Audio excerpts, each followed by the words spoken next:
এই বাংলাদেশে যে নামে যে রাজনীতি করতে চান করতে পারবেন।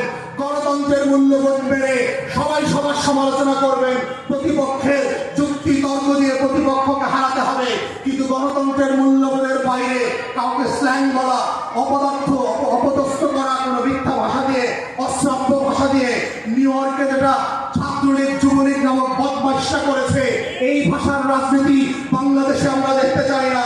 আমরা গণতন্ত্রের রাজনীতি দেখতে চাই।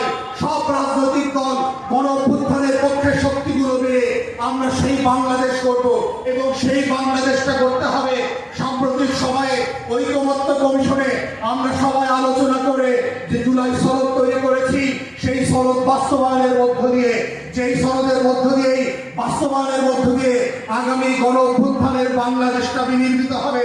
যেই সনদের ভিত্তিতে আগামী ফেব্রুয়ারিতে নির্বাচন হবে, সংসদ গঠিত হবে, আইন পরিবর্তন হবে, সনদকে বাস্তবায়ন দেওয়া হবে এবং যেই সনদের মধ্য দিয়ে গণ অভ্যুত্থানের যে আকাঙ্ক্ষা ছিল, যে আকাঙ্ক্ষার জন্য এবি পার্টি গত 6 বছর ধরে লড়াই করছে, ফ্যাসিবাদের বিরুদ্ধে কথা বলেছে, আন্দোলনের সংগ্রামে জনগণের পক্ষে আওয়াজ তুলেছে, গণতন্ত্রের মুক্তির লড়াইয়ের জন্য কথা বলেছে, বিএনপি জামাত ইসলামী আন্দোলন থেকে হেফাজত থেকে শুরু করে বাংলাদেশে মুসলিম জনগোষ্ঠীর পক্ষে কথা বলেছে, লড়াই করেছে। সেই রাজনীতির নাম হচ্ছে নতুন বাংলাদেশ পন্থী রাজনীতি। এই বাংলাদেশ পন্থী রাজনীতির জায়গাতে হচ্ছে এবি পার্টি সমস্যা সমাধানের রাজনীতিকে ইন্ট্রোডিউস করে যেই রোল মডেল কান্ট্রি করতে চায়, সেই দেশটার নাম হবে কল্যাণ রাষ্ট্র।